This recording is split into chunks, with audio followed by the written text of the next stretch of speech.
Nandeha ny resaka amin'izao fotoana izao fa dia hampiakatra ny saram-pitaterana ireo mpitatitra eto Antananarivo renivohitra sy ny manodidina ato izany dia noho ny antony fiakaran'ny vidin'ny solika tao anatin'ny fotoana maromaro izay ranon'ny fanazavana izay nentin'ny tompony ndraiky mpanjakana nefa dia efa misy ny teti-bola manokana izay natokana hanampiana ireo mpitatitra eto Antananarivo sy ny manodidina entina hamenona ny banga ao anatin'izay fampiakarany ny vidin'ny solika izay. 7 miliara ariary no totalin'ny vola fanohanana omeny fanjakana ho an'ny mpitatitra mandritra ny taona 2024 2025 hoy ny minisitra ny fitaterana sy ny fizahatany Andriamatoa Ulrika Andritiny. Fanampiana isaky ny mpitatitra izay voafaritra 700 ariary ampitomboana 3 litatra isan'andro io. Na misy azy io fanohanana eto fitsindrany io, nilaza ny mpitatitra andrenivohitra amin'ny CTU sy ny mpitatitra mifaritra manodidina Antananarivo fa ampiakatra sarandalana atao aoriana ny fiakarany viditsolika. Natao amerana fiakarany sarandalana no anomezana ny fanampiana hoy ny fanamarin'ny minisitra tompony andraikitra ka ny mpitatitra mampiakatra sarandalana dia tsy azo ny fanampiana. Fanakorontanana daholo zany za tena malahelo ohatran'izany ve no ataontsika ampidirana ty de korontanana indray hoe io ampiakarina ny efa manao ezaka tsy efa betsaka ny ezaka nataon'ny gouvernemanta ny fanapetrahana ny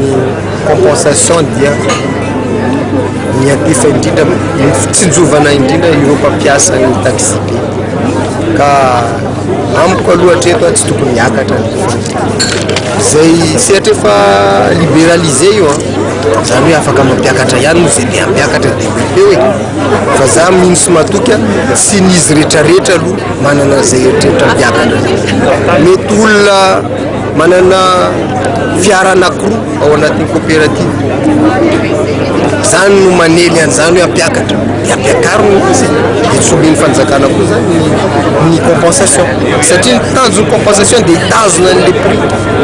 hitazona ny sarandalana. Otrina le budget ho an'izay compensation 37 milliards d'ariary de 2014-2015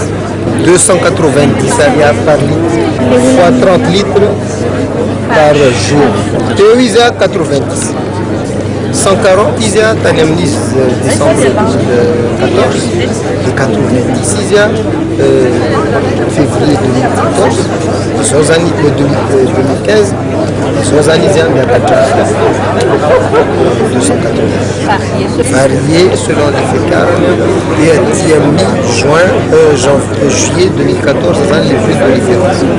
Na dia misy aza ny filazan'ny mpitatitra ampiakatra hatrany amin'ny 700 ariary ny sarandalana eto andrenivohitra atao aoriana ny fiakarany viditsolika ny farany volana jona teo mbola voatazona ho 400 ariary ihany sarandalana amin'ny taxi be eto Antananarivo renivohitra.